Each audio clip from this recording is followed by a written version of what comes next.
Salve, berjumpa lagi dengan saya pada pagi hari ini tanggal 16 Oktober 2025. Kembali saudara-saudaraku yang terkasih, di pagi yang cerah ini kita mau bersama-sama mengucap syukur di dalam doa kepada Tuhan Allah kita. Dan juga jangan lupa berilah senyuman dan sapaan kepada sesama kita. Kita awali perenungan pagi hari ini dengan tanda kemenangan Tuhan. Dalam nama Bapa dan Putra dan Roh Kudus. Amin. Jangan menghalangi. Bacaan liturgi hari ini diambil dari Roma 3 ayat 21 sampai dengan 30 dan Injil Lukas 11 ayat 47 sampai dengan 54. Saudara-saudaraku yang terkasih, kecaman Sang Baginda Tuhan kita Yesus Kristus hari ini, saudara, kepada orang-orang Farisi dan ahli Taurat tentang perlakuan terhadap makam nabi-nabi dan kunci pengetahuan. Kritikan Tuhan sungguh sangat kejam, saudara. Kecaman terhadap makam nabi-nabi, di mana mereka, saudara, menyetujui tindakan nenek moyang mereka yang telah membunuh para nabi dengan membangun makam para nabi. Namun, walau mereka telah membangunnya, mereka tidak menghidupkan ajaran para nabi itu, saudara. Tetapi, saudara, tetap membuat ajaran para nabi itu mati, saudara. Yesus mengecam akan kemunafikan dan penolakan akan kebenaran dalam hidup orang-orang Farisi dan ahli Taurat ini. Lihat, mereka membangun makam para nabi, saudara. Pada mereka menentang pesan-pesan para nabi dan Yesus sendiri. Bagaimana dengan kehidupan kita saat ini? Adakah kita menolak akan kebenaran? Sudahkah kita menghidupkan setiap pengajaran Kristus dalam diri kita? Kecaman yang kedua hari ini adalah tentang kunci pengetahuan. Di sini, saudara, Yesus Tuhan Sang Maha Guru kita mengibaratkan orang-orang Farisi dan ahli-ahli Taurat ini sebagai pemegang kunci pengetahuan tentang Allah. Namun, mereka sendiri, saudara, tidak masuk dan justru menghalang-halangi orang yang akan masuk ke kerajaan Allah. Inilah sikap kemunafikan orang-orang Farisi dan ahli Taurat yang menolak kebenaran. Namun, sebagai pemegang kunci pengetahuan justru menghalangi, tidak membimbing orang agar dapat masuk ke dalam kerajaan Allah. Saudara, mereka terlihat saleh di luar, saudara. Tetapi hati mereka penuh dengan kejahatan dan kesombongan. Serta mengabaikan kebenaran dan justru menghalangi orang lain mencari Tuhan.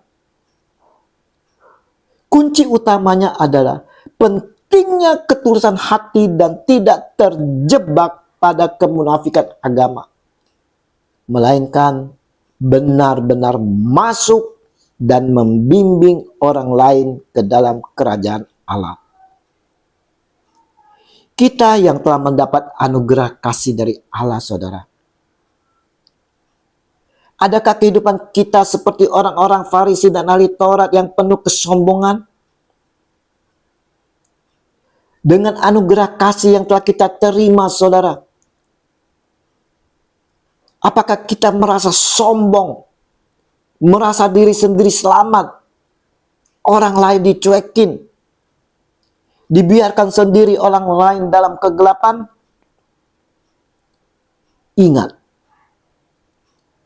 Ingat saudara, peringatan bagi kita agar tidak menjadi penghalang bagi orang lain untuk mengalami Tuhan melalui sikap, perkataan, atau cara hidup kita. Sebaliknya, saudara, kita harus menjadi terang yang membimbing orang lain. Mendapat kecaman keras dari Tuhan Yesus, saudara, mereka tersinggung dan sakit hati. Untuk itu mereka berusaha memancingnya supaya mereka dapat menangkapnya berdasarkan sesuatu yang diucapkannya. Lukas 11 ayat 54. Inilah sikap dan tindakan para ahli Taurat dan orang-orang Farisi, saudara. Di mana mereka terus-menerus memata-matai Yesus. Sepak terjang Yesus, saudara, terus diperhatikan, berupaya mencari celah kapan Yesus melakukan kesalahan agar dapat menjatuhkan Yesus. Bukankah sikap memata-matai untuk melihat kesalahan orang lain juga menjadi kesukaan kita? Adakah kebaikan untuk kita dalam memata-matai melihat kesalahan orang lain? Bukankah kita diri sendiri akan stres, saudara? Saudaraku yang terkasih, Regi hari ini, saudara, mau mengajak kita sekalian sebagai pengikut Kristus untuk jauhi hidup dari kemunafikan. Jangan menolak kebenaran yang ditunjuk oleh Yesus, saudara. Terimalah dengan penuh ketulusan. Tetap jaga hati sebagai tempat tinggal Tuhan daripada hanya fokus pada penampilan luar. Tunjukkan kasih, saudara, dalam perbuatan nyata. Ingat, iman sejati terpancar dari hidup yang tulus, bukan hanya dari ritual keagamaan. Bantulah orang lain untuk mengenal Tuhan, bukan membuat mereka semakin menjauh. Milikilah tanggung jawab untuk membagikan kabar baik, bukan menyembunyikannya karena kemunafikan atau ketakutan kita sendiri. Ingat, kehidupan yang penuh kemunafikan akan berdampak buruk pada orang lain, juga pada diri sendiri. Yesus berkata bahwa hati yang jahat akan penuh kegelapan. Dan ini terlihat dari perkataan dan perbuatan yang tidak sesuai dengan ajaran. Mari saudara-saudaraku yang terkasih, kita mau hidup dalam persatuan dan kesatuan di dalam Kristus yang penuh kasih, saling membangkitkan. Jangan menghalangi mereka yang mau dekat kepada Tuhan Yesus, saudara. Jadilah pelita bagi mereka.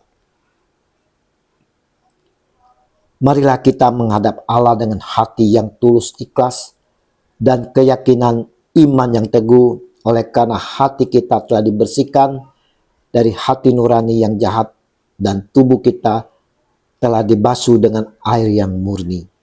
Terpujilah Kristus Tuhan kita, kini dan sepanjang masa. Amin. Dalam nama Bapa dan Putra dan Roh Kudus. Amin. Shalom Alehim.